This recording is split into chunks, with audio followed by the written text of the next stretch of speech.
Hi, my name is Lance Kraai with New City Neighbors, and I'm their farm director. And we're going to try to talk about CSA farming, food access, and economic development, neighborhood development, all at the same time. So this should be fun. So just a little bit about myself first. I've been the farm director at New City Urban Farm, which is our urban farm program. We have a 3-acre urban farm in the city of Grand Rapids in the Creston neighborhood. And I've been their farm director for the last 5 years. And we have 120 CSA members on our farm. And we also use the farm to be a youth employment program at the same time. So we employ 10 neighborhood youth from the surrounding Creston neighborhood to be our employees. They work on the farm, but then they also are able to participate in a job skills curriculum. So kind of what that looks like for them is they're going to work with us 18 hours a week. And 10 of those hours are going to be working out in the field, harvesting, weeding, doing everything that vegetable growing takes. And then the other 5 hours are going to be in the kitchen with our farm chef, Joel Schramm. And they'll be making prepared soups and salads to sell to our shareholders and to sell to local corner stores. And then they'll also then participate in a job skills curriculum. So we might talk with them about teamwork, and then they have to go and plant 300 tomato plants as a team. Or we'll often talk about conflict resolution after we've been weeding next to each other for 3 weeks, because obviously somebody's pulling their weight and somebody isn't. And so how do you have those conversations professionally without like trying to punch each other in the face, which is maybe their first instinct as high school students. So that's a little bit about the farm, what I do. And I want to kind of just talk about why this matters with food accessibility and pantries participating in this kind of model. So the first thing that I would say is that if we're going to think about food accessibility, I think we should also be thinking at the same time about economic accessibility. And so we might just want to start from this place of let's just get as much food in the hands of our pantry growers as possible. But I think we all kind of know that the reason that a pantry grower is at a pantry is because they probably have limited access to economic opportunity. And so we need to think about that as we think about our solutions, and think about if there's ways that we can have solutions that can be win-win solutions. So rather than just trying to treat the symptom, mainly we have people that have limited access to funds, so they have limited access to food. Rather than just trying to give those people food, maybe we can think a little bit more creatively about how we spend our dollars to remedy that food accessibility problem. And so this is where I think local food and local CSA farms can be a really valuable thing. So let me just back up a little bit and let's talk about what a CSA farm is.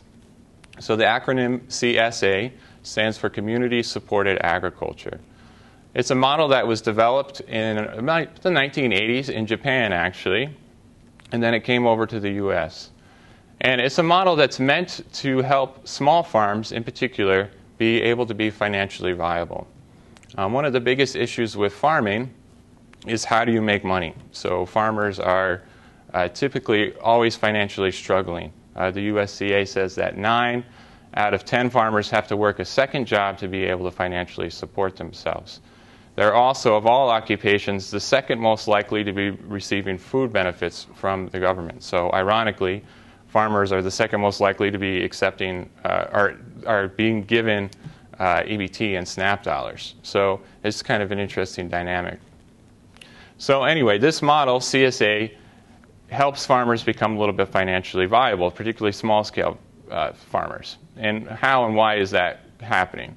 Well, most large-scale farms, I think if we're driving down the highway, if we look to our left or to our right, they're going to be growing 1 or 2 crops, mainly corn or soy. So they have a whole farm that's kind of built on growing corn, or a whole farm that's being built on growing soy. And they have highly mechanized tools to be able to do that cost a lot of money.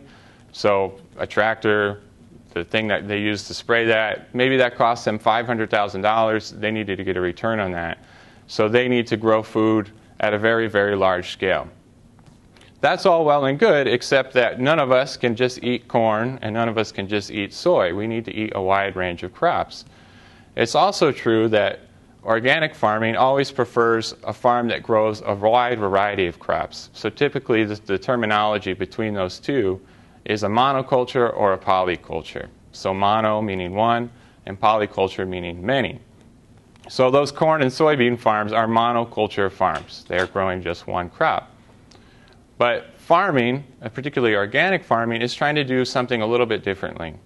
And typically the way I think about organic farming is this. I think an organic farmer, they have rules that they have to follow: no chemical pesticides, no chemical fertilizers, no genetically modified seeds. Those are definitions that we typically think of when we think about organic farming.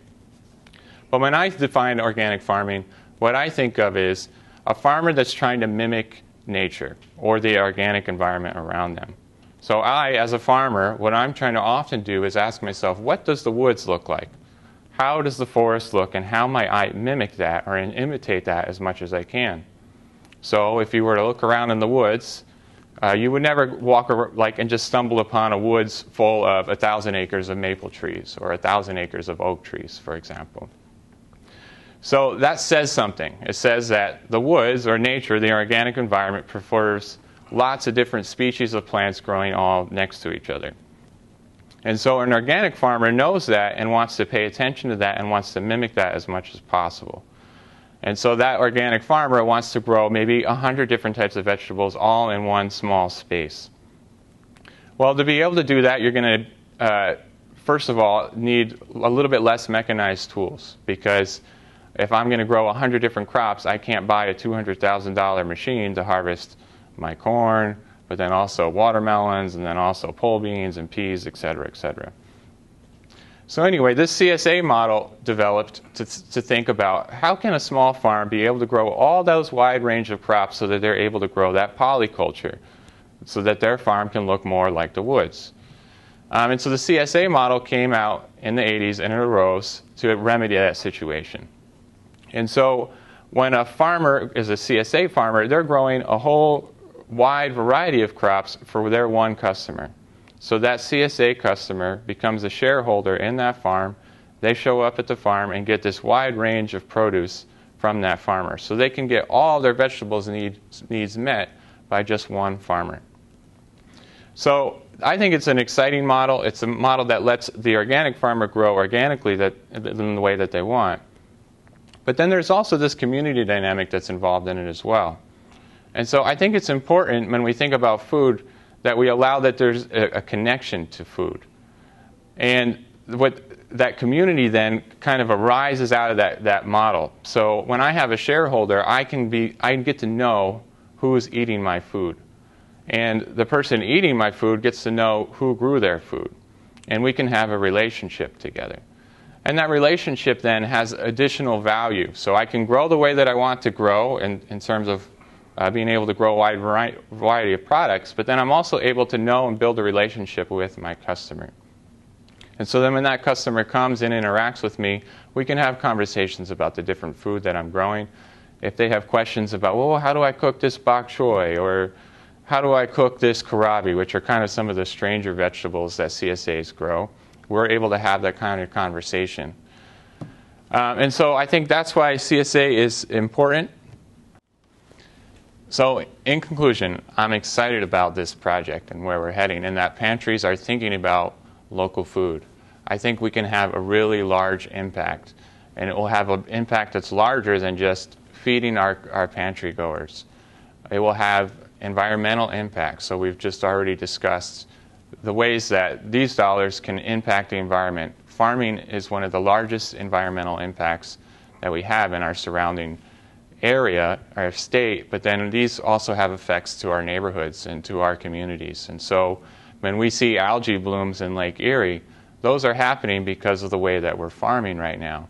And those algae blooms affect people that live along the lakes, but the rivers that go into those lakes, all those neighborhoods, all those communities are being affected by those negative environmental impacts. And so if our dollars can mitigate that, that can give us larger impacts than just food. We'll also see economic impacts. So local food means there's more small-scale local businesses. That means there's more opportunities for our constituents, the people that are in our neighborhood. For New City Neighbors, that's those 10 youth. So those youth then have access to opportunity. So they have access to food, hopefully, in the end. If those 10 students become equipped to go to college, to get a high-paying job, then they don't end up at that pantry door in the first place.